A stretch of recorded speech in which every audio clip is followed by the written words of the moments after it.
Hello everyone. Good evening to all. I am Radhika on behalf of Educo Hire and Educo Train. Welcome you all the trainer and the participants here today. I want to start the session with a quote written by Ryan Tracy. Personal development is a major time saver. The better you become, the less time it takes you to achieve your goals. Now I want to introduce Educo Hire, which before it was mytrustedtutor.com and now it's Educo Hire. Educators looking to hire teachers can post online teaching jobs vacancies for easily managed teacher recruitment portals, and the teachers who are looking for a job can also contact us. It gives me an immense pleasure to announce that we have came up with a project Educode Train. Now I want to introduce Weber Butra sir, who will explain you in details about what Educode Train is. Weber Putra sir is a co-founder of EducoTree. Weber sir is a graduate in commerce and postgraduate in business management. He has worked in financial market for 3+ years in investment banking.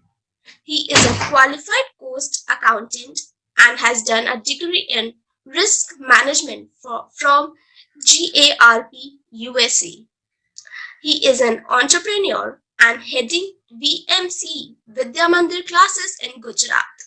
He has also worked with Etinika, Pearson, Coding Blogs, CareerGuide.com. He loves to guide and motivate students and he is really passionate to make his students successful. Now I would request Vaibhav Vidrasar to take the stage. Thank you so much, Radhika. It was indeed a pleasure having you all here, all the teachers, the gurus, the trainers with us. In fact, it's been really quite a journey for all of us, a small team, and the kind of support that we've got from the team and the teachers alike has been really phenomenal journey for all of us. So, just will not take much of your time today. We have a lot of eminent speakers with us, and I would really want them to share their inputs rather than me speaking about a lot of things. I think Radhika has given a very good overview, but she has posted a lot about me. Trust me, I'm still into education, and I really love talking, to students and to teachers. Like, so I'll just share my screen. It'll be a small overview that is what I would like to share with you all. So, what is Educo Train? So Educo Train is basically an idea that has come to our mind that with the pandemic hitting us hard, what is the biggest constraint for teachers is that upskilling themselves, and that has happened in every industry. Whether you talk about software, whether you talk about sales, be it admin, I mean any career we talk about, there is an upskilling which is required. So education was something which was a forceful thing, which was happening.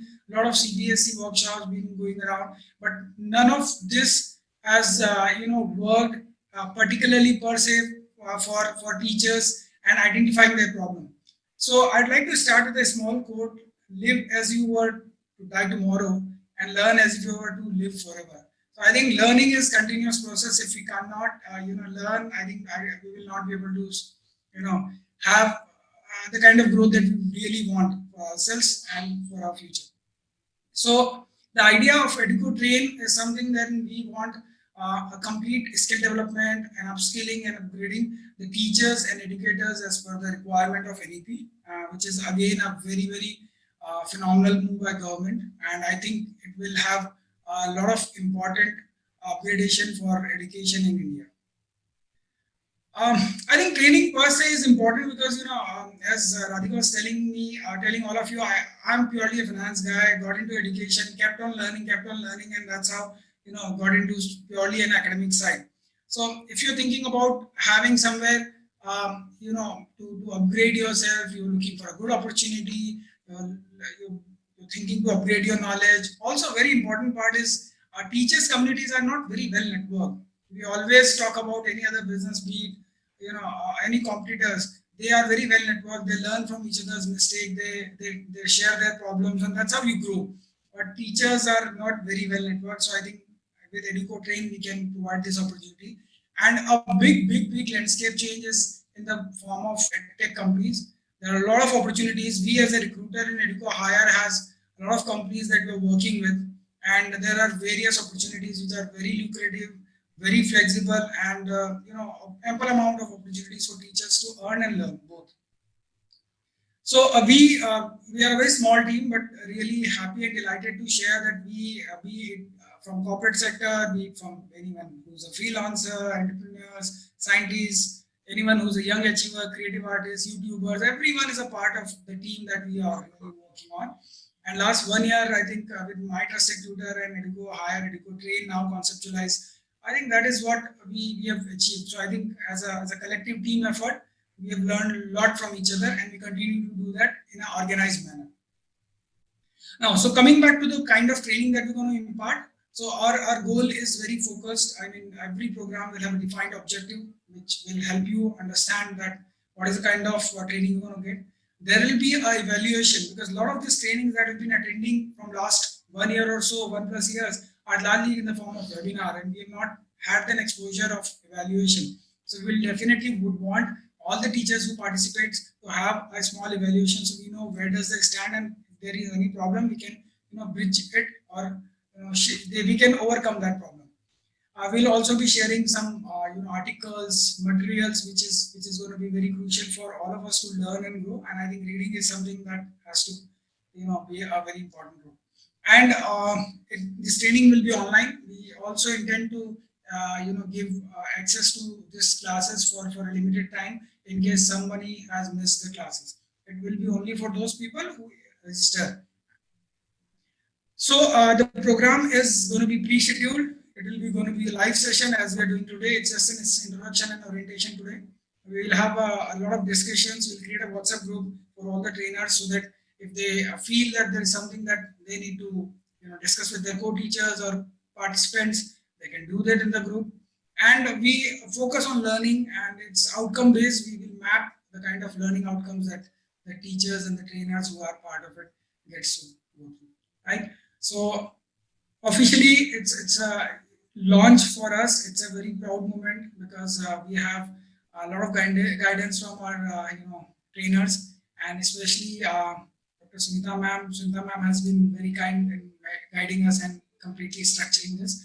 So we have practically 5 modules, which is approaches 21st century learning, the device Bloom's taxonomy, digital pedagogy, wherein we are talking about a lot of digital tools, changing role of teachers and learners, and the various concepts of intelligence, and the assessment, which is differential assessment, and how we can implement this in our day-to-day classes.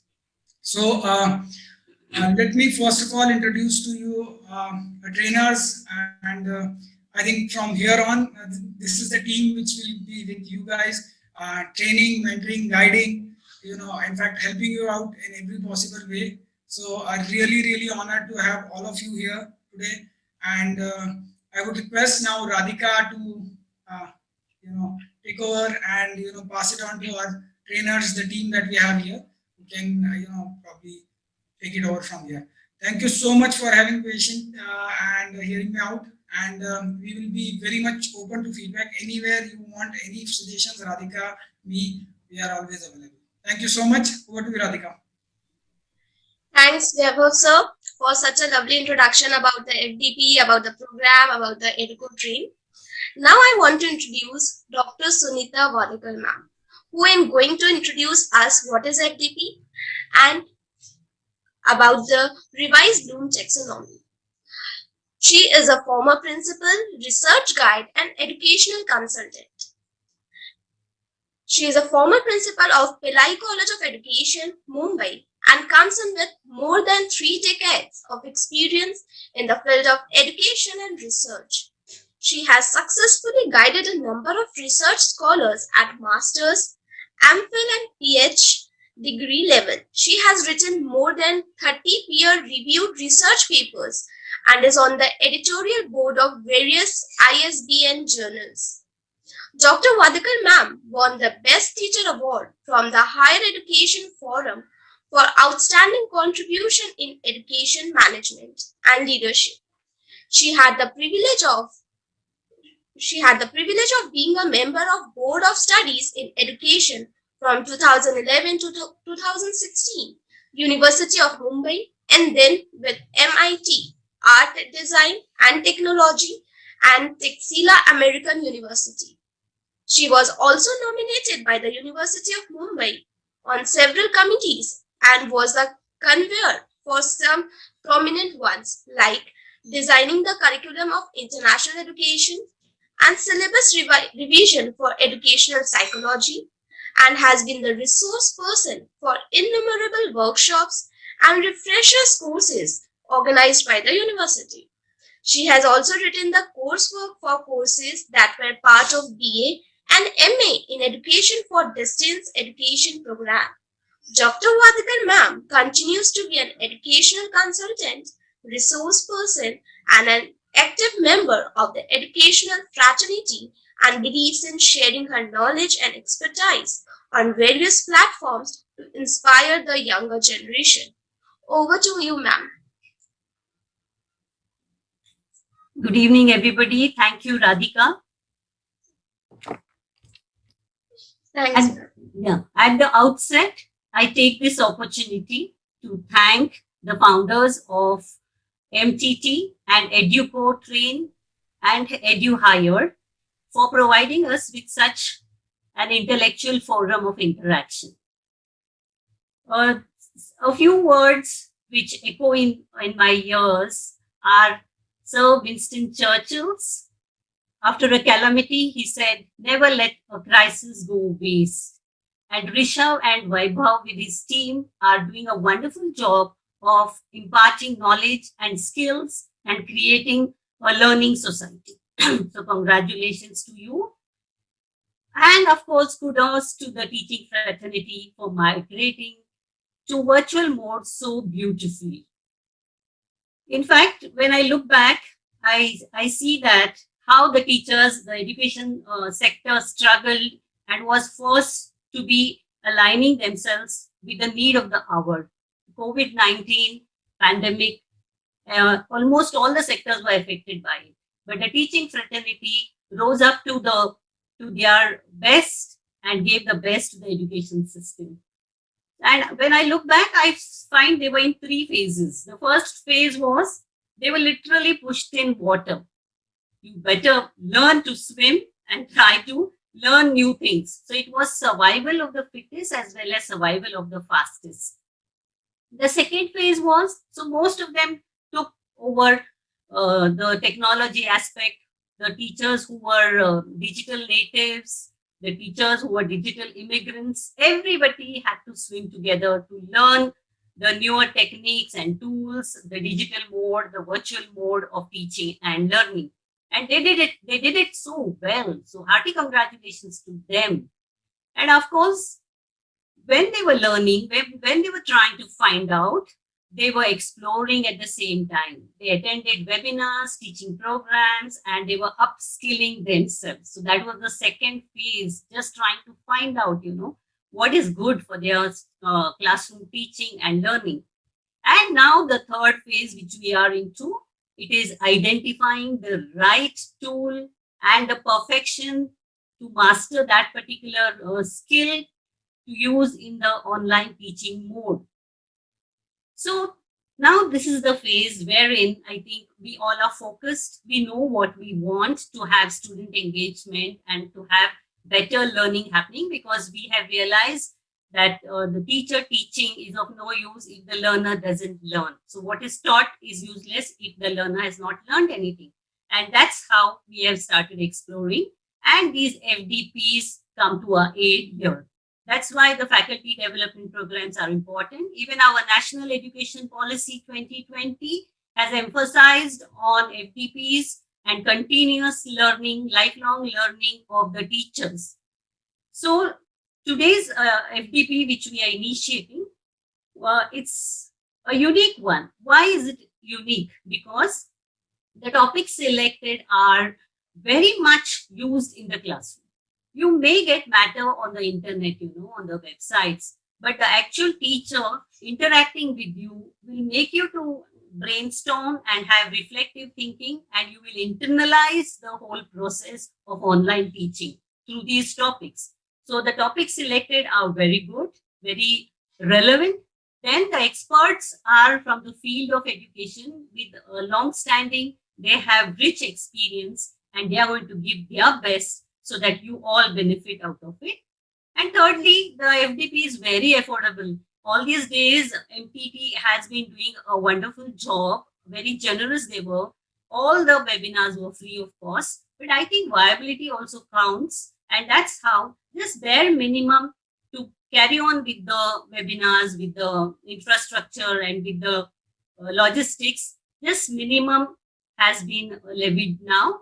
So I would suggest you should take this opportunity and try to attend these FDPs on your own, or maybe you can request your institutions to sponsor for you all so that you are enriched, well equipped, and ready to face the new challenges.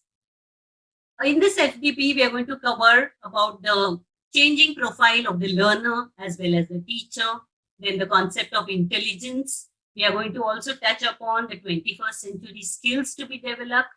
We are going to talk about the various approaches to achieve these goals, maybe the constructivistic approach, which the NEP revolves around, and also the problem-based learning, etc., etc. Then the digital pedagogy. Today, UGC also has said, and most of the government circulars you might have read, that 40% it should be physical or blended learning, online learning, and 60% maybe physical learning. So blended learning is the way now, is the new normal, and we all should be ready for this. So the digital pedagogy plays a very important role.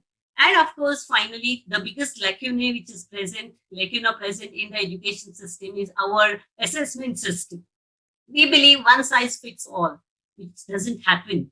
And so we are going to throw light on this in this area too. So this is about our FDP and the topic, as Vaibhav sir also has rightly said.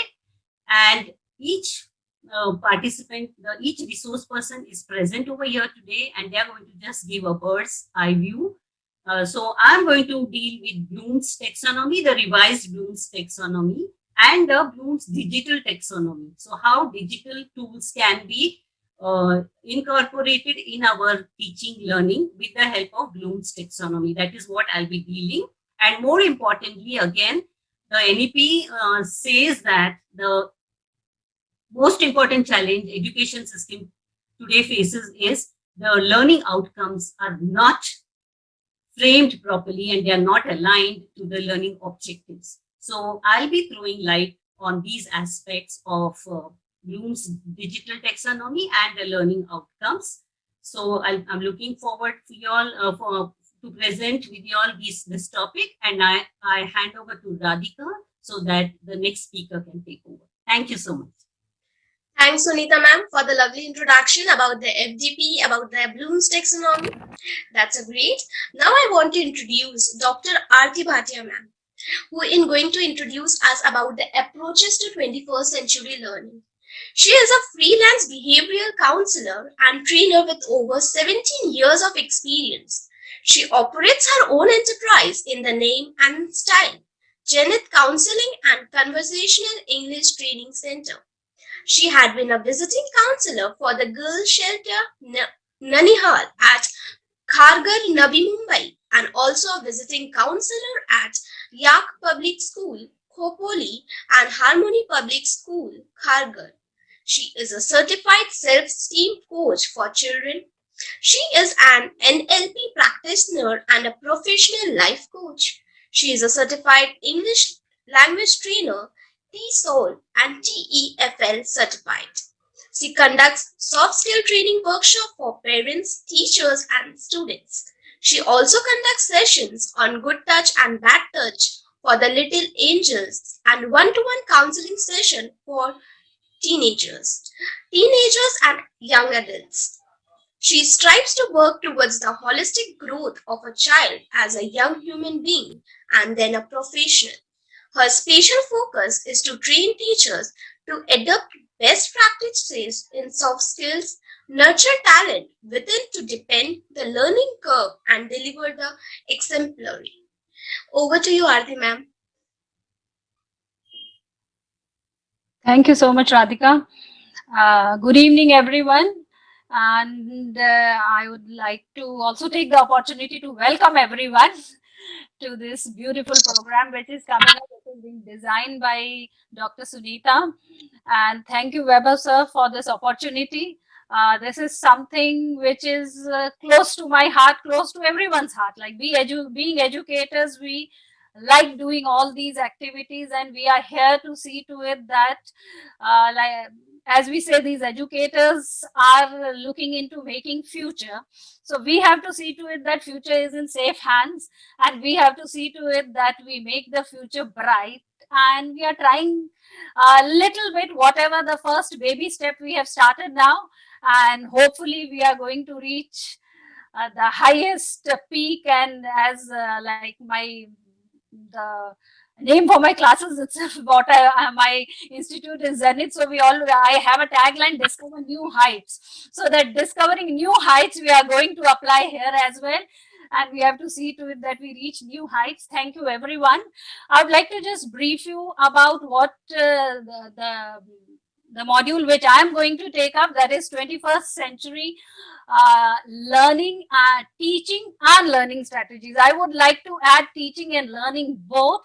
See, when we talk about it, though as teachers, we will be applying those strategies, but we are learners as well. So we have to be learners throughout. So being a teacher doesn't mean that we are no more students. We are students, and we have to be hungry throughout. So that is what should be the motto: stay hungry, stay foolish. And now, as we proceed further, like I would just like to give you the glimpse of what would be there in this particular module.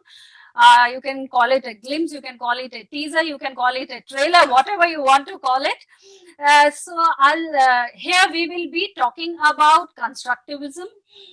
We'll be talking about problem-based learning. We'll be talking about collaborative and cooperative learning. We'll be talking about inquiry-based learning, and we'll be also talking about Kolb's learning strategies, or the learning module. Now, when we look into all these things, though it sounds quite elaborate, it is elaborate, it is quite exhaustive. Covering it in 2 hours would be a challenge, but we are ready to take up the challenge. That is it. We don't limit our challenges, we challenge our limits, as I say.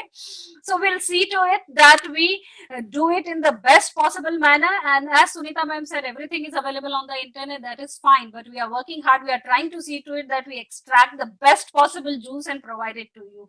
And that would be the most healthiest hygienic juice which we are trying to give it to you. Radhika, do I have the rights to share the screen? I would just like to put up the screen here. Yes, ma'am, you have the rights. You can share. I guess this is visible. Now here, when if you want, you can take a screenshot as well. This is just a glimpse of what we'll be doing. Constructivism, when we talk about it, it's about learners construct knowledge, and also they incorporate by using the pre-existing knowledge what they already have. There's some disturbance. See, now here I'd like to just come up with a small, very casual example related to how do they use the previous knowledge. This would sound to be too basic, but see, we need to understand how we apply that, or how the language learnt is applied. For example, teachers, those who are teaching in primary section, or even we understand, we have been through those levels, where, like supposing talking about a topic like articles, which we do in English language. So teaching the articles like definite and indefinite articles, when we say within indefinite articles, we have article a and an. So we start this particular topic from I guess the second and third standard. Teachers, those who are teaching there, might be knowing about it. So when we start in second and third standard, we tell them we use article A before the consonants, we use article and before the vowels, and we just give them the concept of vowel and the consonant, that is saying that A, E, I, O, U are vowels and rest are consonants. That's it.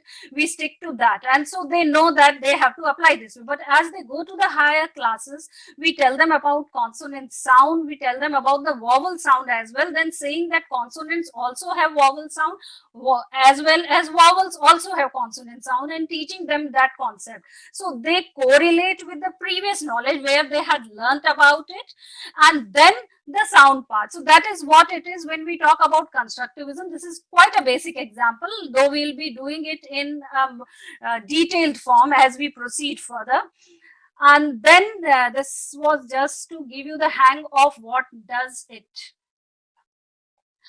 Now, constructivism relies on 4 key areas, that is shared knowledge between teachers and students, shared authority between teachers and students.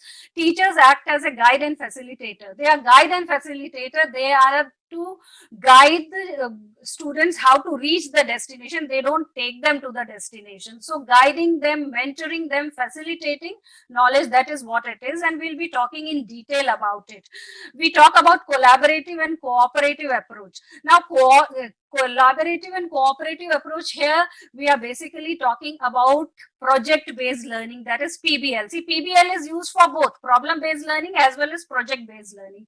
So when we talk about project based learning, this is basically when you if the as the session started, like maybe I think so 2-3 months back itself, CBSE had come up with experiential learning and competency based learning. All these things have to be incorporated. So here comes the competency based learning, and as Sunita ma'am also said, that we had the type of system where we talk about one size fits all, which is not so. We need to understand that how every child is different. So here what happens, each member has a specific role, and final goal is common, which can be anyways achieved when each team member performs the task.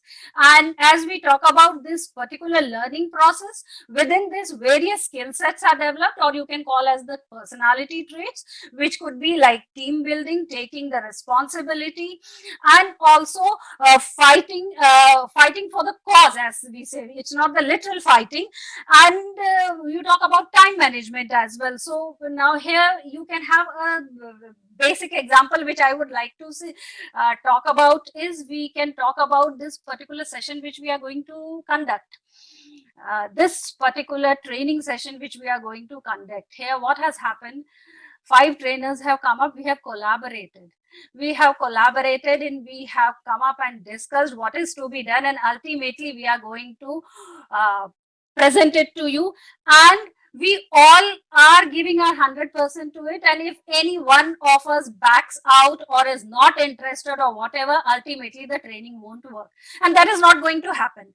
It's like we are quite excited about it, we are into it. So this is the what you call as collaborative and cooperative approach. Then we talk about your problem based learning. Problem based learning is your development of, it helps in development of critical thinking and creative skills. We'll be talking in detail about it. Improvement of problem solving abilities, increase student motivation, better knowledge sharing in challenging situations. So problem based learning is which prepares the child for challenges in life. So here it is, we put up small challenges and we make them find out solutions, and they are doing it together, coming up with a lot of brainstorming activities, and which leads to inquiry and acquiring knowledge. So when you say problem based learning, it actually leads to inquiry based learning. So inquiry based learning and problem based learning are almost, you can say they are related.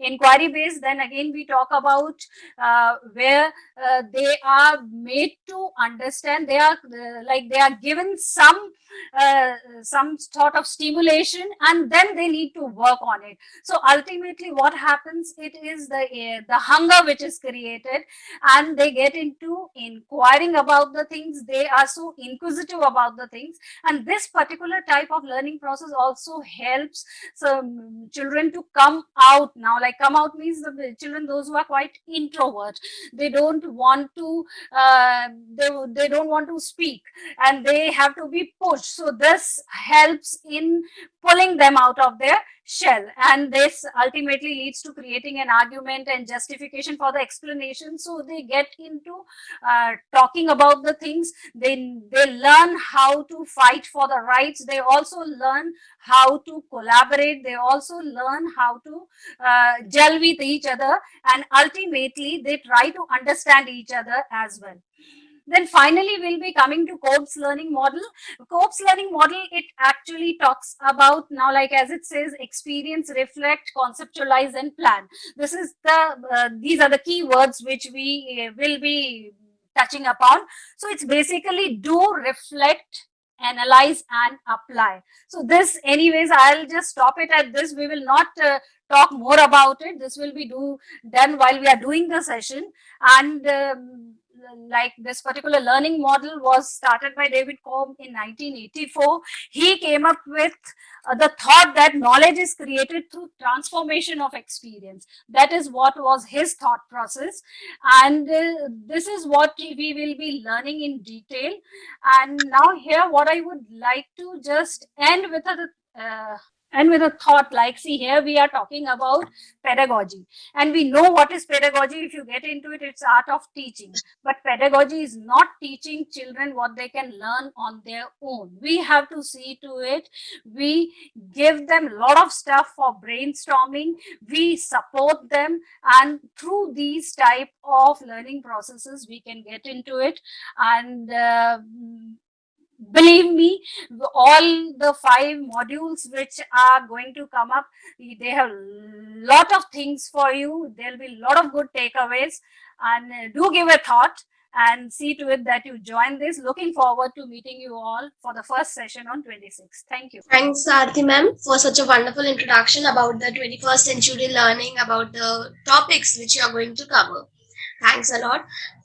Now I would like to take an opportunity to introduce Neha Malik ma'am, who in turn will introduce about digital pedagogy.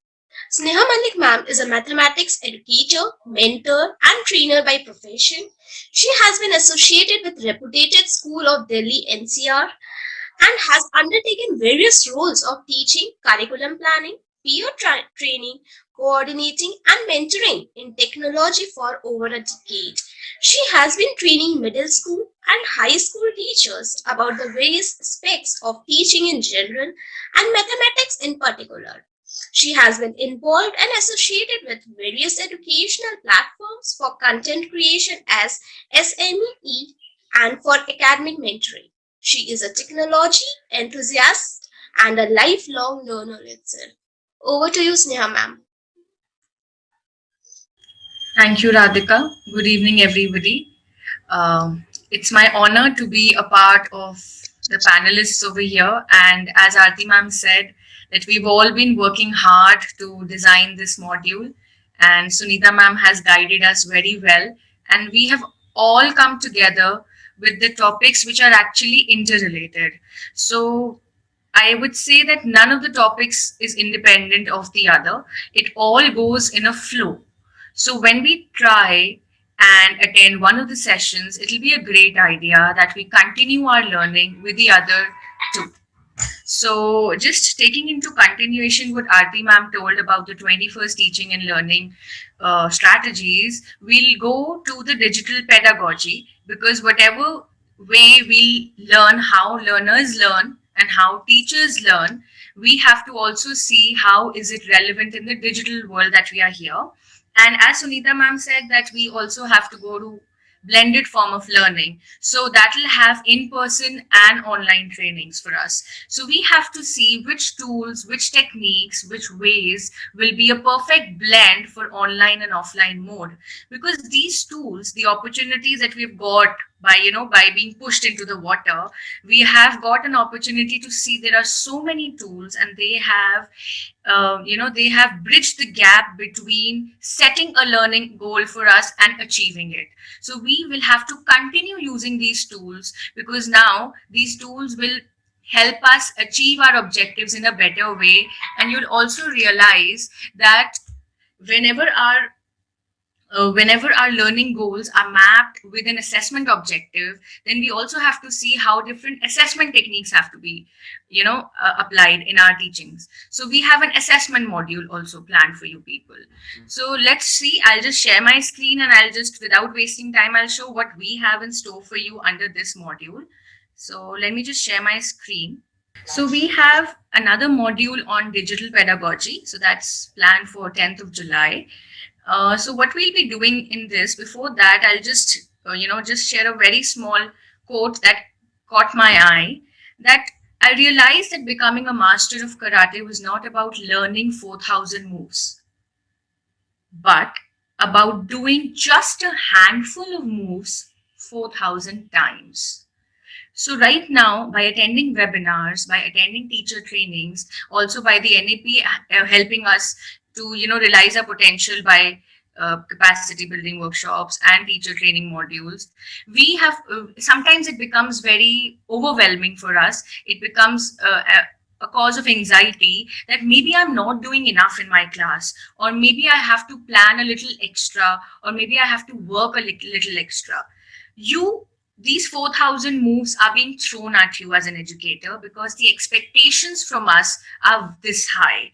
The expectations from the students, from the parents, from maybe the institution that we are working in, and more importantly, the expectation from us, our own selves. That expectation is very, very high. We have been thrown with these 4,000 moves, but you, my dear friend, are the best judge to realize what will be the best strategy to be applied in your classroom. So you have to find out which skill can be attained by which move. You have to find out what are those selective moves for you. You know what these moves are, and you have to apply when the time comes. So we have planned this module in such a way that we'll be giving you a glimpse of different moves. Okay, so we'll be talking about not all of them, but just an overview of this, which will help us gain something on different aspects of pedagogy. So I'll just quickly skip this and we'll go to the glance of our journey that we are going to have that day. So first we'll understand what pedagogy is. Though it is the art of teaching, but again it has an in-depth meaning. We'll understand its meaning, we'll understand the concept, its relevance in the educational context, and when it meets technology, what shape does it take? So this will be our first talk of the day. Then we'll see how this digital pedagogy can be applied in our planning. We used to plan during offline modes. We had our planning structures in place.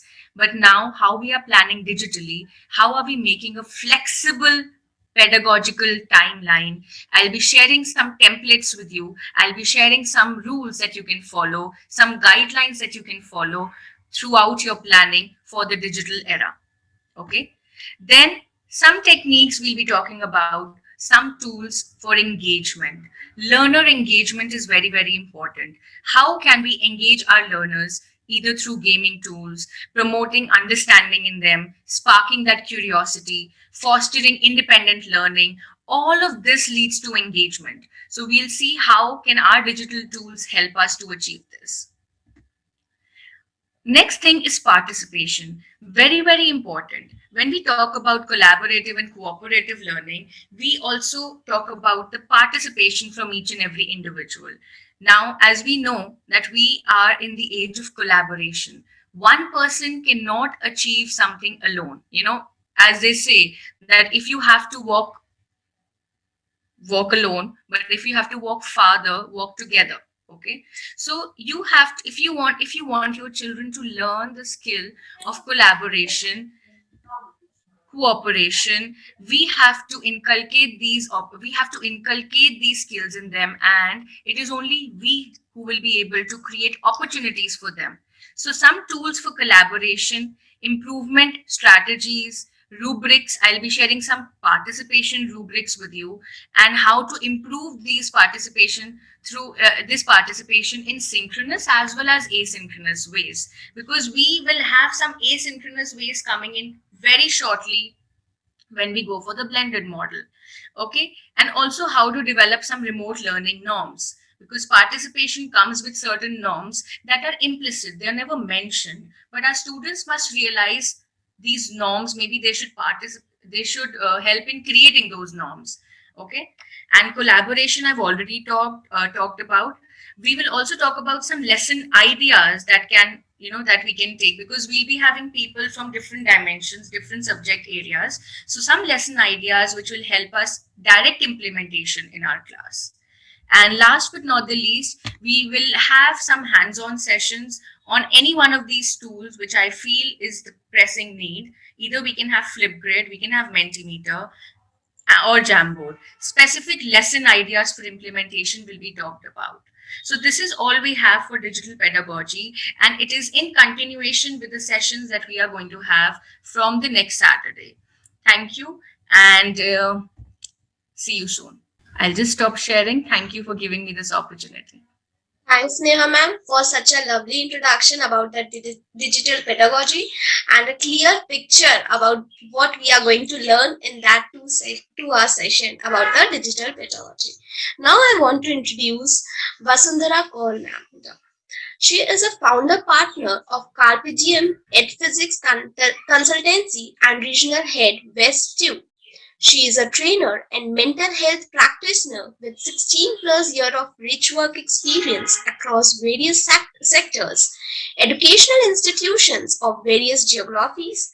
She is very passionate about empowering people to communicate better, be future skill ready, and improve well-being. She has curated programs for children to adult populations. Her research interests include pedagogy, curriculum, and continuous professional development, and therefore she is the happiest while conducting workshops and blended courses for teachers. She believes that learning must never stop for an educator, and she practices what she teaches. She is an MEd and MBA. Additional qualification include NET, Master Trainer, Neuro-linguistic Programming, Business Practitioner, ICPEM Diploma in Counseling, Master Trainer, Teaching, Training and Developing Professional. She is also currently pursuing a PhD in Education from the Department of Education, Mumbai University. That's really great to know about Vasundhara ma'am. She is going to take session on FDP on changing role of teachers and learners and concept of intelligence, which she is going to talk about today as well. Over to you, Vasundhara ma'am. Thank you so much, Radhika. It's always a pleasure to be part of panel with such distinguished people. But before I move on, thank you, Vaibhav sir, for this opportunity. And with due respect to Vaibhav sir, I would like to thank Dr. Sunita Wadekar, who's the curator for this program. It gives me great honor to be on the same platform as my guide, my first teacher. When I started off. So I like to place that on record. And like Radhika mentioned, Aarti ma'am and Sneha ma'am have made it fairly easy for me to introduce my topic, because they've spoken at length about pedagogy and how technology is going to play a very, very large part of our future, right? And one very interesting quote which keeps coming back to me every time I think of the last 1 year of training or teaching, etc., that we've all done from home, is Gurudev Rabindranath Tagore, who said that don't restrict your children to your learning, because they were just born at a different time and space, right? So all our children whom we are teaching as parents at home, or children in our classrooms, are definitely part of a very, very different environment. And that is an environment which we've seen change drastically in the last 1 year. I think the pandemic has pushed all of us, like Dr. Wadekar was mentioning, that we all swam, tried to float, did all kinds of things in that last 1 year. But we've all come to realize, and just this morning I was in another workshop and I asked the teachers, what have been some of your observations in classrooms that you have been part of in this last 1 year, and now that you're going back into year 2 of online learning. And we all, as a matter of consensus, agreed that children know a lot. And it's just about giving them those opportunities, and it is about creating those platforms, creating those experiences. And I'm going to draw a thread out from Aarti ma'am's Codes experiential learning, because I'm going to practically implement that model into the workshop that I have designed on intelligence. Because another quote that is very, very dear to my heart is Albert Einstein. Now he was considered a superbly intelligent man, but the way he defined intelligence was the fact that intelligence can only be measured by the way you change. And I think, therefore, we can all consider ourselves very, very intelligent. Therefore, we can all consider our students very, very intelligent. But, historically, intelligence has always been equated to the marks I get on my report card at the end of an academic year. And that is how it has been. Unfortunately, that's not the only measure. And in fact, it is not the measure of intelligence. What you get in a particular subject may be dependent on how interested you are in a particular subject. Maybe your teacher was kind to you. Maybe she was a very lenient teacher. Maybe sometimes I was lucky, and my English teacher in grade 7, I still remember, I got 12 extra marks.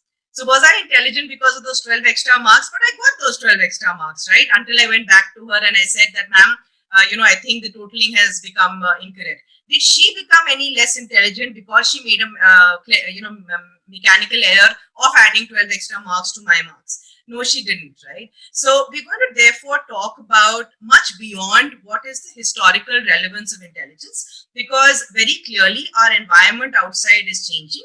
The skills that we need to impart as educators to our students definitely need to change. So, I was joking in the morning when I said that, you don't need to teach the children how to Google, because they know that, Google Baba ki jai, everyone knows how to Google these days. You possibly need to teach them how to ask the right questions.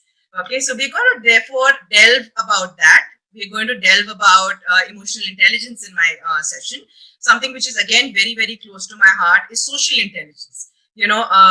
Especially after the pandemic, where children have really not met friends, really not interacted with each other very, very closely, and therefore you are seeing repercussions of not having a social environment.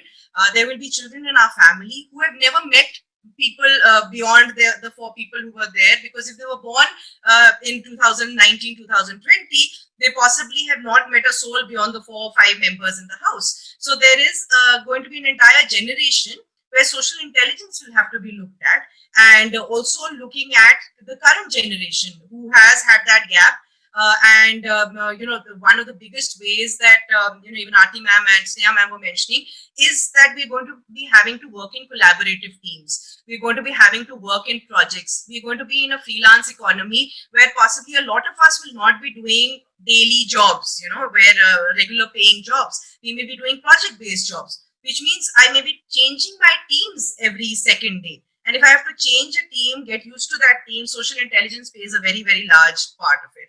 And I think something which is becoming very, very interesting, and we become very scared of it as teachers because it sounds so big and difficult, is artificial intelligence. So we're going to touch upon that and see how that's going to impact us as educators, and whether it can become a friend, a foe, or how we're going to really use technology both as a facilitator to make our classrooms better, but also ensure that the skills that we teach our children are the skills that will ensure that they're able to manage the artificial intelligence outside, because that's what the world is going to become, right? So all the very best, and I do hope that all of you will be joining us.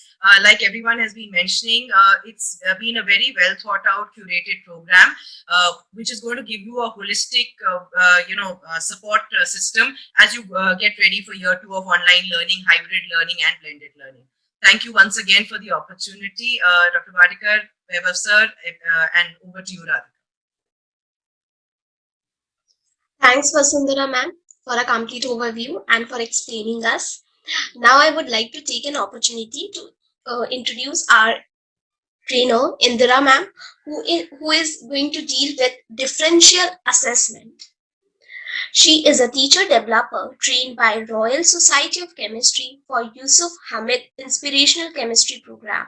She has been conducting training on behalf of Royal Society of Chemistry for the past 6 years.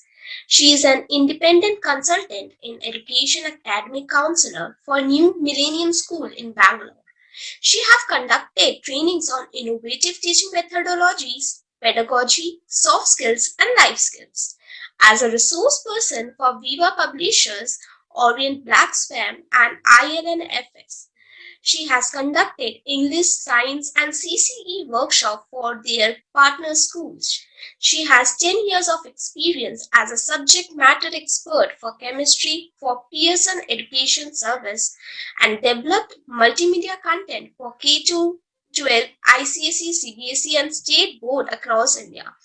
As a part of the consultant team for Pearson developed and co-authored an in-service professional development program for teachers of Pearson Group schools.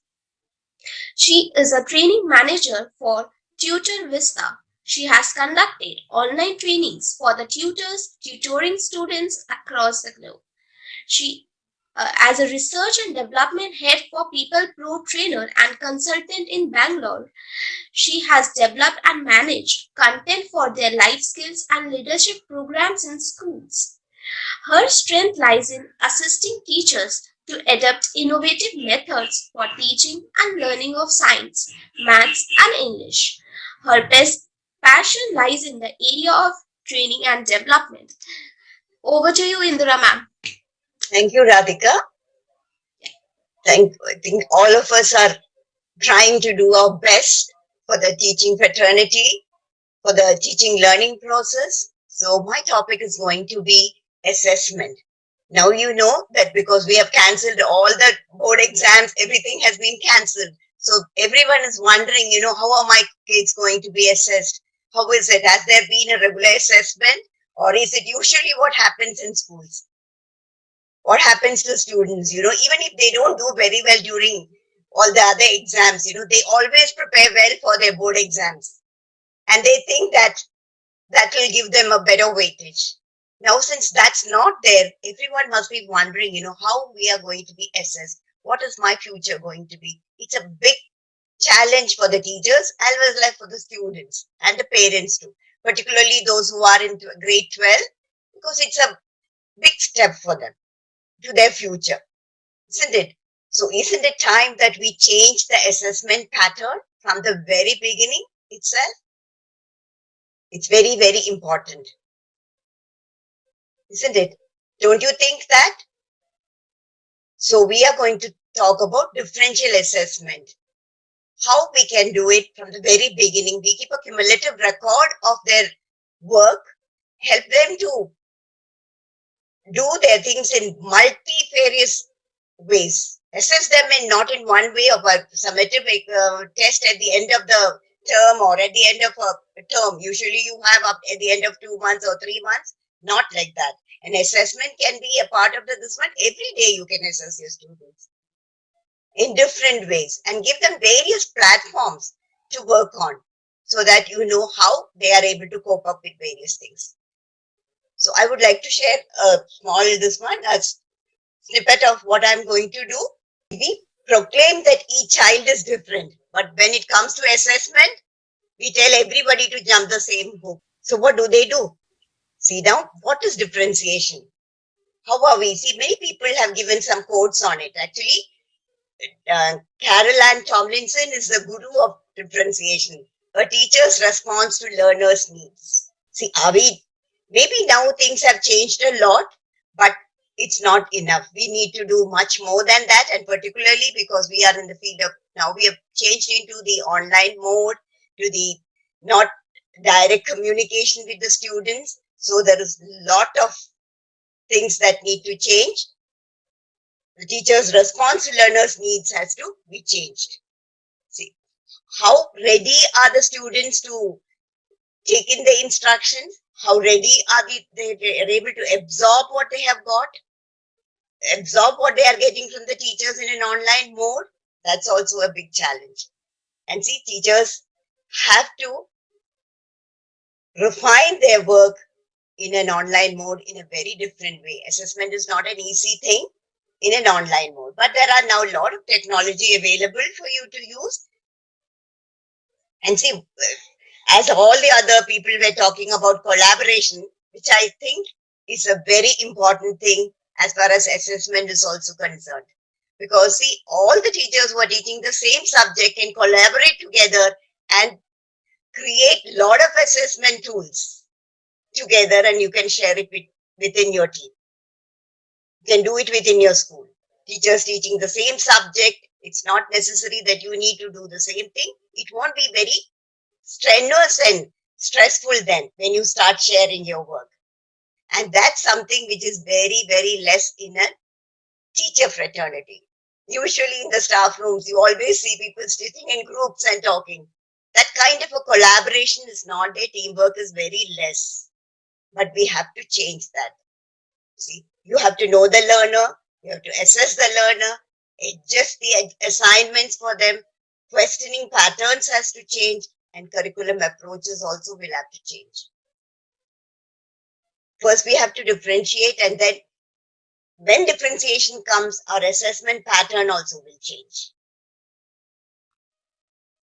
You see, our classrooms are filled with students who have different needs, who come from different educational backgrounds, they have different attention spans, they have different language abilities, they come from different cultural backgrounds. And now when you face your classrooms, maybe many of the students who would have suffered a lot because of the pandemic.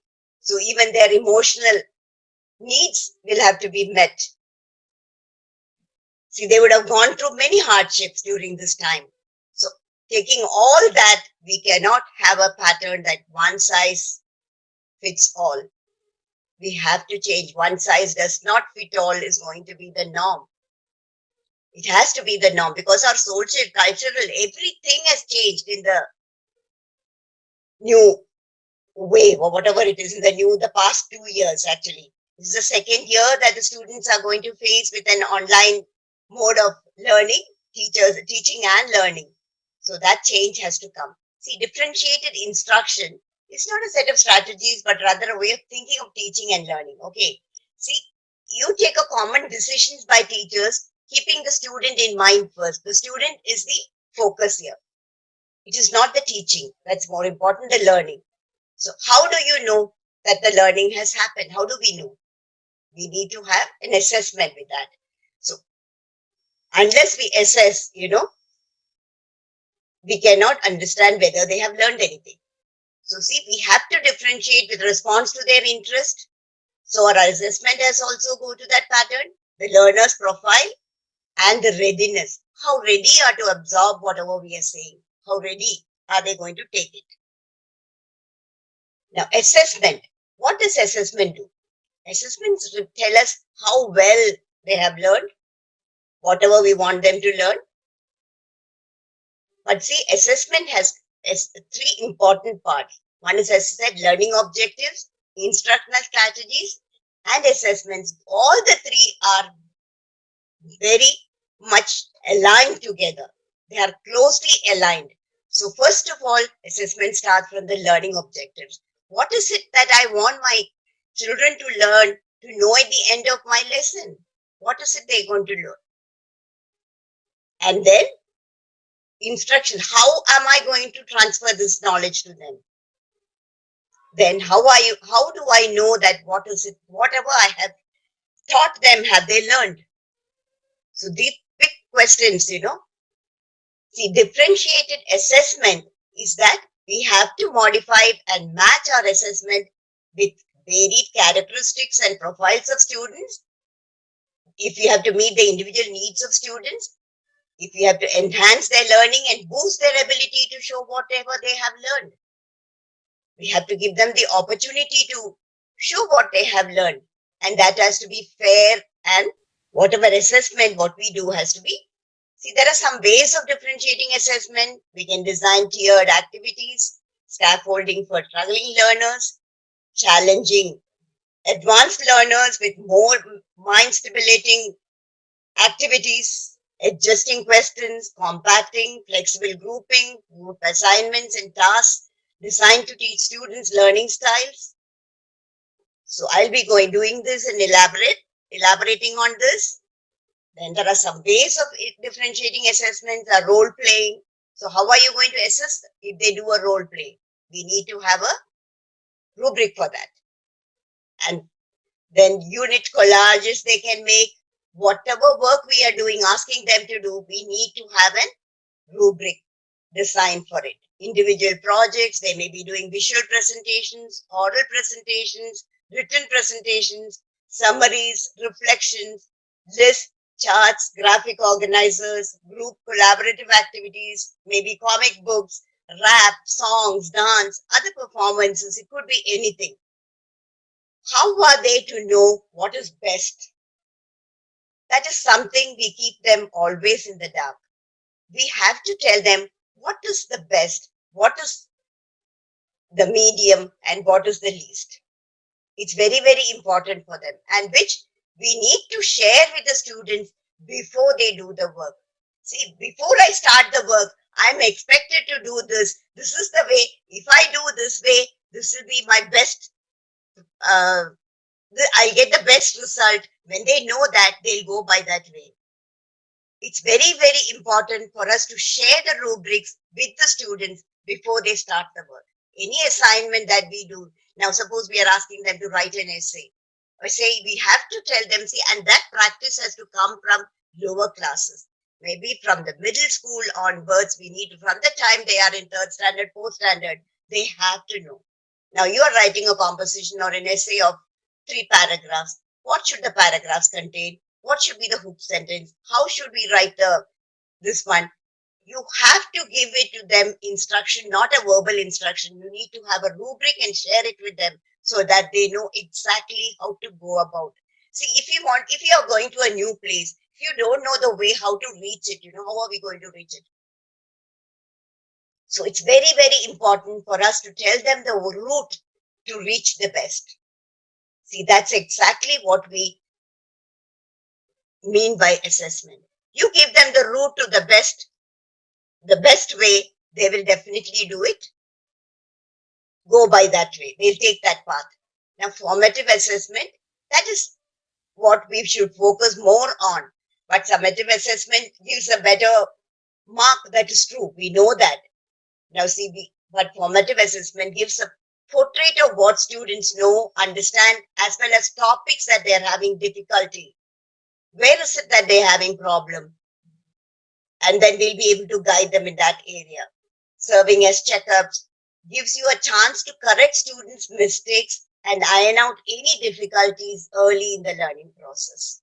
So if you find that from the very beginning, if you do a formative assessment with them, you can correct their mistakes from the very beginning and help them to sort out the mistakes.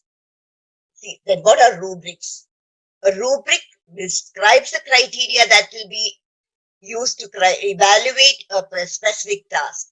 Such as suppose you're giving them a writing assignment. What is the criteria? What is it that you would look for? See, you might look for whether the introduction is good, whether you have a hook sentence.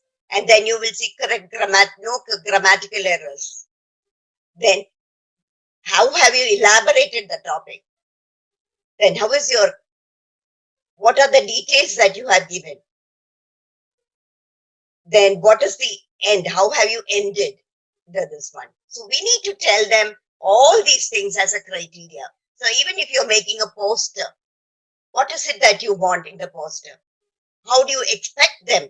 See, our expectations of the student should be put in verbal form and shared with them so that they know exactly how to go about it. Rubrics allow instructors to communicate expectations to students, allow students to check their progress. While they are doing something, they'll be able to check, have I done this? Have I done it the way that I've been given the instruction, the rubric? And then can really increase help them to better their scores. When rubrics are used as a regular instructional basis, students tend to utilize and appreciate them. They start liking it. They say, okay, now I don't have to go about beating around the bush. I know exactly what I have to do. See, that's exactly what we will be doing. Summative assessments also, It's very important because that is that's heavily weighted, no? See, they evaluate students' learning, knowledge, proficiency, or success at the conclusion of the instruction period, like a unit, course, or a program, are almost always formally graded and often heavily weighted. Okay. But see, when we do formative plus summative assessment together in conjunction, you can variety of ways to use the ways. There are plenty of ways. Technology gives us a lot of platforms to do that. So where we can do summative as well as formative assessment. So see, we'll be talking about, every teacher's toolkit, you should have a Padlet. Padlet provides a simple and easy way to give students notes, videos, links, and instructions with their responses. And all in one place and all online. Actually, I would like to share a sample Padlet, which I have done. Actually, it is based on one of the lessons that they have. Okay, so see, they have a lesson called in 9th standard, a science lesson called Why Do We Fall Ill? Okay, so I said, suppose the teacher's teaching. I thought, okay, what do you mean when we say health is wealth?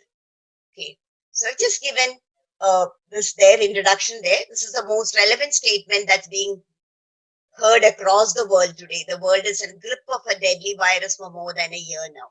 So actually they have a question there. What do we mean by health? So then the students can post these things. Even you can post. I can see various other technological platforms like Kahoot. Then there are various ways in which you can prepare your worksheets online. All those things we'll have a share. I would like to share it with you. Thanks, ma'am. Thanks a lot for the wonderful introduction and the clear picture what you are going to share about the differential assessment. Now I would like to thank all the trainers for such a glimpse about the FDP program and all the participants for coming and joining our FDP orientation program. Few announcement I would like to make that yes, is this FDP program a certified one? Yes, you will get a certificate. It is a certified program. Is it a paid one? Yes, FDP program is a paid one. If you want to attend full course, it's cost $5.99. But if you will use a discount coupon of EducoTrain, the course fee structure get reduced and it will cost $4.99. If you want to attend a particular session, you need to pay $149. Links are shared in the chat box. In a particular session, you can select a particular one. If you want to go for all the one, you can go for the link $5.99. And the teachers who belongs from STGP school,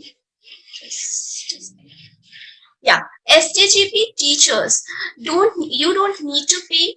For STGP teachers, the session is for a timing, you don't need to pay. And all the links are shared in the chat box. Feedback forms are also shared.